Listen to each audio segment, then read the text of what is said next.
तर मंडळी नमस्कार. आजच्या एपिसोडमध्ये जो सत्य असतो तो निवडून तर आलेला असतो. त्यामुळं त्याची मिरवणूक सुरू असते. तर दुसरीकडं जी कॉन्स्टेबल मंजू असते, ती पोलीस स्टेशनला येते. जिथं जाधव साहेब, रणविजय साहेब आणि भारती मावशी सर्वजण असतात. सर्वजण मंजूचं आणि सत्याचं कौतुक करत असतात. तर जाधव साहेब आणि रणविजय बोलतात, "मंजू आणि सर्व टीमला माझ्याकडून आता पार्टी आहे." तर रणविजय बोलतात, "तुम्हीच का देणार का पार्टी? माझ्याकडून पण पार्टी." तर दोघेही बोलतात, "ठीक आहे, आमच्या दोघांकडून तुम्हाला पार्टी." तेवढ्यात तिथं भारती मावशी बोलतात, की "सर, पार्टीचं सगळं ठीक आहे, पण सध्या आत्ताच निवडून आला आहे. मंजूला आज जायचं आहे लवकर. आपण पार्टी कधीतरी दुसऱ्या दिवशी करू ना." तर जाधव साहेब बोलतात, "ठीक आहे, मंजू मग नंतर करू." मंजू बोलते, "नाही जाधव साहेब, तुमची इच्छा असेल तर आजच करू. काही नाही, मी संध्याकाळी भेटेल तसं पण." तर जाधव साहेब आणि रणविजय बोलतात, "नाही, नाही मंजू, तसं नाही, तू जाय. आणि हे बघ, पार्टी कधी होईल गं? सत्तेची मिरवणूक आजच आहे, तू जा आणि लवकर जा तू, आज लवकर सुट्टी देतो तुला." त्यानंतर मंजू तिथून निघून जाते. तर दुसरीकडं मंजू घरी येते. घरी आल्यानंतर सगळीकडं बघते तर कुठेही कोणीच नसतं घरामध्ये. आणि एका ठिकाणी ती बघते तर तिथं काहीतरी फुटलेलं असतं. मंजू ते बघून सगळीकडं घराच्या अवतीभोवती पण बघते. त्यानंतर रस्त्याला जाते मंजू. तर रस्त्याला सत्तेची मिरवणूक येत असते आणि त्या मिरवणुकीमध्ये सविनी, कवी, त्यानंतर सपना आणि डी-जे, बालमा सर्व काही नाचत असतात. मंजूला बघून सत्या मंजूला पण आतमध्ये नाचायला ओढतो आणि मंजू आणि सत्या पण नाचत असतात. दोघेही खूप खुश असतात आणि ते बोलतात, "वाघमारे, ही निवडणूक मी तुमच्यामुळे जिंकलो आहे आणि तुमचाच आशीर्वाद आहे. सगळं काही तुमचं आहे, त्यामुळेच मी ही निवडणूक जिंकलो आहे." असं सत्या मंजूला बोलतो. त्यानंतर सर्व काही नाचत-गाचत दरवाजाच्या समोर येतात आणि जी मम्मी साहेब असतात ते औक्षणासाठी उभा असतात. सत्या बोलतो, "काय गं मम्मी, काय आहे हे?" तर मम्मी साहेब बोलतात, "काही नाही. घरात येण्या अगोदर औक्षण करायला हवं. त्याशिवाय घरात कसं येणार?" सत्या बोलतो, "नाही मम्मी, तू माझं औक्षण करू नको. कारण वाघमारेंमुळं मी जिंकलो आहे. त्यांच्या सपोर्टमुळे जिंकलो आहे." तर मम्मी साहेब बोलतात, "हां, सगळं ते तर खरंच आहे. मग मंजू तूच ओवाळ त्यांना." तर मंजू बोलते, "नाही, नाही मम्मी साहेब, तुम्ही तुम्ही आई आहेत. त्यामुळे हा मान तुम्हालाच मिळाला पाहिजे." सत्या बोलतो, "नाही, तू नाही ओवाळायचं मम्मी, वाघमारेच ओवाळतील."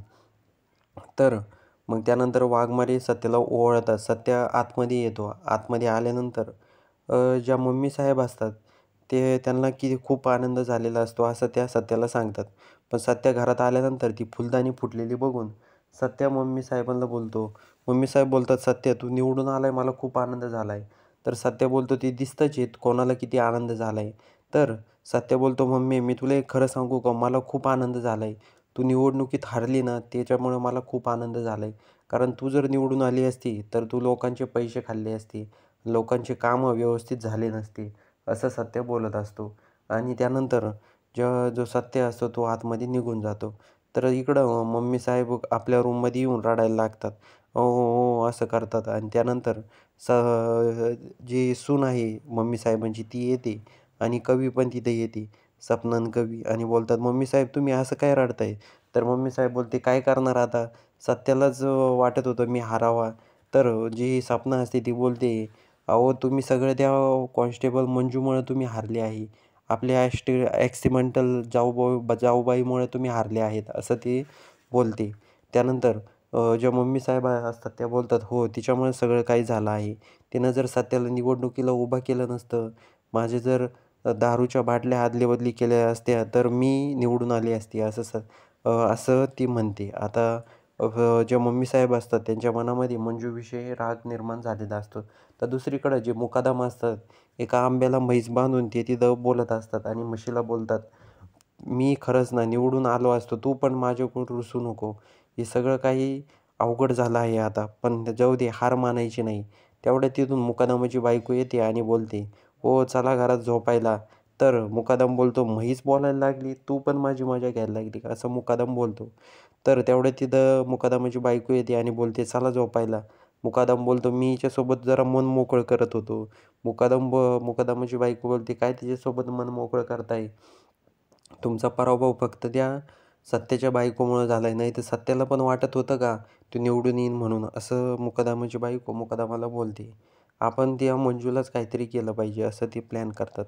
तर दुसरीकडे जो सत्या असतो घरामध्ये येतो आणि ज्या सत्य असतो तो मंजूला बोलतो, "वाघमारे, मी तुमच्यामुळेच निवडून आलो आहे आणि तुमच्यामुळेच आज मी निवडणूक जिंकलो आहे. मला तर वाटलं पण नव्हतं मी निवडणूक जिंकल म्हणून." ज्या मम्मीसाहेब असतात रात्री झोपलेल्या असतात आणि झोपेमध्येच त्यांना सत्यदादाचा विजय असो असा आवाज ऐकू येतो. त्यामुळे त्या डचकून उठतात. तर किचनमध्ये काहीतरी वाजत असतं. त्यामुळं मम्मीसाहेब बघायला जातात. तर तिथं मंजू असते. मंजू पाणी प्यायला आलेली असते.